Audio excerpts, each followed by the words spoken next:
சஞ்சு சாம்சன் சிஎஸ்கேக்கு உண்மையாக தேவையா? அப்படி ரவீந்திர ஜடேஜாவை கொடுத்துட்டு இந்த ஒரு ட்ரேட் பண்ணுறதுக்கான அவசியம் என்ன அப்படின்னு கேட்டிங்கன்னா, இந்த வீடியோட ஆரம்பத்திலே சொல்கிறேன், சிஎஸ்கேக்கு சஞ்சு சாம்சன் உண்மையாக தேவை தான். அப்போ ஆப்ஷனில் போய் எடுக்கக்கூடாதா? அப்படியே உங்களுக்கு வந்து ஒரு விக்கெட் கீப்பர் ஓப்பனர்லாம் தேவைன்னா நம்மக்கிட்டே வந்து டெவான் கான்வே இருக்காரு, உர்வில் பட்டேலை கூட நீங்கள் ஒரு சாய்ஸாக பார்க்கலாமேன்னு கேட்டிங்கன்னா, இந்த வீடியோவில் மொத்தமாக நிறைய விஷயங்கள் வந்து பேச போகிறோம். தெளிவாக பாருங்கள். ஆக்சுவலாக மொதல் ஃபேக்டர் என்ன அப்படின்னா, எம்எஸ் தோனி இன்னும் ஒரு 2 சீசன் வந்து இருப்பார். லாஸ்ட் சீசனாக இந்த சீசன் இருக்கும் அப்படின்ற மாதிரி அது சொல்றாங்க. பட் அது நமக்கு எந்த அளவுக்கு உண்மைன்னு தெரியாது. But max to max 2 season தான், அதுக்கு மேலலாம் வந்து ஆட மாட்டாரு. அது டெஃபினட்டா நமக்கே வந்து தெரியும். வயசாயிடுச்சு, பிளஸ் அவரால் வந்து ரொம்ப பெருசா வந்து ஆக்டிவா இருக்க முடியல, முட்டியில ஒரு இன்ஜுரி இருக்கு அப்படின்ற விஷயங்கள்லாம் வந்து பார்த்துக்கிட்டு இருக்கோம். விண்டேஜில் பார்த்த எம்எஸ் தோனி இப்போ நம்ம ரீசெண்டாக லாஸ்ட் சீசனையும் பார்க்கல. ஓகேவா, இதுதான் உண்மை. ஸோ அந்த பட்சத்தில் இப்போ எம்எஸ் தோனி போறாரு அப்படின்னா சிஎஸ்கேயோட ஃப்ரான்ச்சைசிக்கு ஒரு நல்ல ஃபேஸ் வேணும். அதாவது எம்எஸ் தோனி இருக்கும்போது சிஎஸ்கேனா எம்எஸ் தோனின்னு எப்படி சொன்னாங்களோ அந்த மாதிரி இன்னொரு பிளேயர் வேணும். அதுக்குன்னு அந்த பிளேயர் வந்தால் எம்எஸ் தோனி இல்லைன்னா ஆயிடாது. எம்எஸ் தோனினா சிஎஸ்கே தான், அந்த கடைசி வரையும் அதுதான். பட் அந்த ஃப்ரான்ச்சைசிக்கு வந்து ஒரு பாப்புலர் ஃபேஸ் வேணும், நல்ல ஒரு பிஸ்னஸ் வேணும், ஒரு நல்ல இந்தியன் கிரிக்கெட்டர் வேணும், ஒரு நல்ல பேர் எப்பயுமே வந்து அங்கங்கே அடிப்படுற மாதிரி ஒரு பேர் வேணும் அப்படின்னு பார்க்கும்போது இப்போ என்ன பண்ண போகிறாங்க சிஎஸ்கே அப்படின்னா, சஞ்சு சாம்சன் உள்ளே கொண்டு வந்தால் அந்த ஒரு ஷூ வந்து ஃபில் பண்ணிடலாம். அப்போ நீங்கள் கேட்பீங்க, சரி எம்எஸ் தோனி ரிட்டையர் ஆனாலும் என்ன ரவீந்திர ஜடேஜாலாம் உனக்கு ஒரு ஆளாக தெரியலையா அப்படின்னு கேட்பீங்க. பட் ரவீந்திர ஜடேஜாவை நீங்கள் வந்து ஒரு பேராவோ ஒரு பிராண்டாவோ இதுக்கப்புறம் வந்து சிஎஸ்கே ஆக்க மாட்டாங்கன்ற மாதிரி தோணுது.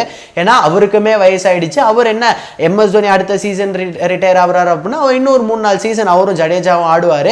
பட் அது வந்து ஒரு லாங் லைஃபுக்காக வந்து போகாது. பட் அடுத்த ஒரு 10-15 வருஷத்துக்கு வந்து ஒரு பேர் வேணும் அப்படின்னு பார்க்கும்போது ரவீந்திர ஜடேஜா போயிட்டு சஞ்சு சாம்சன் வராரு அப்படின்னா maybe it makes a sense அப்படின்ற மாதிரி யோசிச்சிருப்பாங்க. அண்ட் ஓகே, இதை தாண்டி இன்னொரு விஷயம் என்ன அப்படின்னு பார்த்தீங்கன்னா, இந்தியன் விக்கெட் கீப்பர் பேட்டர், அதுவும் இந்தியன் டீமில் இருந்து ஒரு நல்ல ஒரு பேரை வச்சுக்கிட்டு இருக்க ஒரு பிளேயர் வந்து ஆக்ஷனுக்கு வர்றது ரொம்ப ரொம்ப ரொம்ப ரேரு. சரி, அதையும் நீங்கள் வந்து கொஞ்சம் அப்படியே சாக்ரிஃபைஸ் பண்ணிட்டு இஷான் கிஷன்லாம் வருவாரேன்னு கேட்டிங்கன்னா, எஸ், இஷான் கிஷன் வரதுக்கு வாய்ப்பு இருக்குது.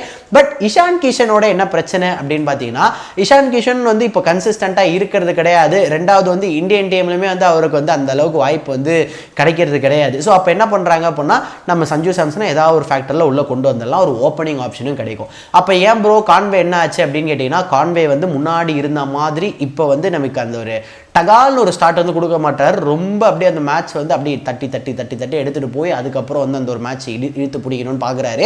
இப்போ T20 வந்து எப்படி போகுது அப்படின்னு பார்த்தீங்கன்னா, T20 கேம்ஸ் எல்லாத்துலேயுமே வந்து ரொம்ப அக்ரெசிவாக அந்த இன்டென்ட்டை கொடுத்து ஃபஸ்ட்டு 2 ஓவரே ஆரம்பித்தாதான் மேட்ச் வந்து பிடிக்க முடியுன்ற நிலைமையில் இருக்கும்போது டெவான் கான்வே இப்போதைக்கு தேவையான்னு கேட்டால் கொஞ்சம் வந்து டவுட்டு. அவரை வந்து ரீட்டைன் பண்ணுறது தான் அப்படின்னு சொல்லுவேன். சரி, ஓகே ப்ரோ, உர்வில் பட்டேல் இருப்பார்ல, உர்வில் பட்டேல் என்ன கதை அப்படின்னு கேட்டிங்கன்னா, எம்எஸ் தோனியோட பாதி ஷூவை தான் வந்து சஞ்சு சாம்சன் ஃபில் பண்ணுவாருன்னே நம்ம பேசிக்கிட்டு இருக்கும்போது உர்வில் பட்டேல் இப்போ தான் டொமஸ்டிக்லேருந்து ஐபிஎலுக்கு வந்து வந்திருக்காரு. அவர் அடாப்ட் ஆகிறதுக்கு ரொம்ப டைம் ஆகும். எம்எஸ் தோனி சஞ்சு சாம்சன்லாம் தாண்டி அவர் ரொம்ப ரொம்ப ரொம்ப ரொம்ப மினிமல் எக்ஸ்பீரியன்ஸு, அவரால் அந்த ஷூ வந்து ஃபுல் பண்ண முடியாது. ஸோ அந்த ஒரு ரீசன்னாலையும் சஞ்சு சாம்சன் வந்து தேவை. ஸோ இப்போ இந்த ரீசன்லாம் தாண்டி சஞ்சு சாம்சனுக்கு வந்து ஒரு நல்ல பிஸ்னஸ் இருக்குது. ப்ளஸ் நமக்கு வந்து ருத்ராஜ் கெய்க்வாடோடைய கேப்டன்சி இன்னும் 2 சீசன் ஒழுங்காக இல்லை அப்படின்னா சஞ்சு சாம்சன்ட்ட கேப்டன்சி போகிறதுக்கும் வாய்ப்பு இருக்குது. அடுத்த ஒரு 10 வருஷத்துக்கு எம்எஸ் தோனி அப்படின்ற ஒரு பர்சனை வந்து ரீப்ளேஸ் பண்ணுற மாதிரி அப்படியே வந்து நம்ம சஞ்சு சாம்சன் வந்து பார்க்க போகிறோம். இதுதான் உண்மை. ஸோ இப்போ என்ன பண்ணுவாங்க அப்படின்னா, ரவீந்திர ஜடேஜாவை கொடுத்துட்டு அதுக்கு பதிலாக இன்னொரு பிளேயர், அதாவது இன்னொரு பிளேயர் அப்படின்றது சஞ்சு சாம்சன் வந்து கொண்டு வருவாங்க. ஸோ நீங்கள் வந்து ஆக்ஷனில் வந்து போன சீசனே எடுத்துருக்கலாமே ப்ரோ, நீங்கள் வந்து ஒரு எப்படி சொல்கிறது, ஒரு ரிஷப் பண்ட் வந்து எடுத்துருக்கலாம். அப்படி இல்லைனா ஒரு ஸ்ரேயஸ் ஐயர் கேப்டன் மாதிரி ஒரு பிளேயர் வந்து எடுத்துருந்துருக்கலாம்.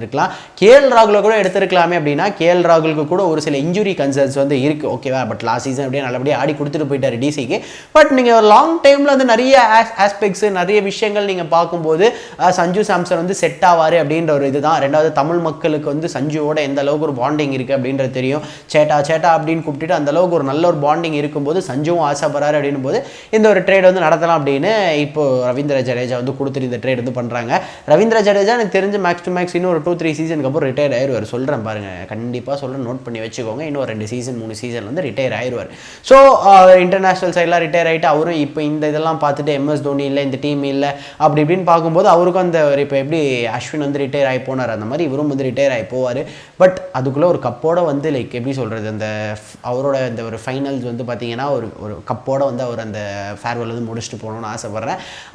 கொஞ்சம் கஷ்டமாக தான் கைஸ் இருக்குது. பட் இந்த ஒரு ட்ரேட் வந்து அடுத்த 10 வருஷத்துக்கு ஒரு லாங் டைமாக பார்க்கணும் அப்படின்னும் போது சஞ்சு உள்ளே வர்றது வந்து வாஸ்தவமாக தான் படுது. இதை பற்றி நீங்கள் என்ன நினைக்கிறீங்கன்றதை மறக்காமல் கமெண்ட் செக்ஷனில் கமெண்ட் பண்ணி லைக் இந்த ட்ரேட் வந்து ஏன் நடக்கக்கூடாது அப்படின்னு உங்களுக்கு ஏதாச்சும் பாயிண்ட்ஸ் இருந்தது அப்படின்னா அந்த பாயிண்ட்ஸையும் வந்து கமெண்ட் செக்ஷனில் கமெண்ட் பண்ணுங்கள். நம்ம இதை பற்றி மேலும் மேலும் டிஸ்கஸ் பண்ணுவோம்.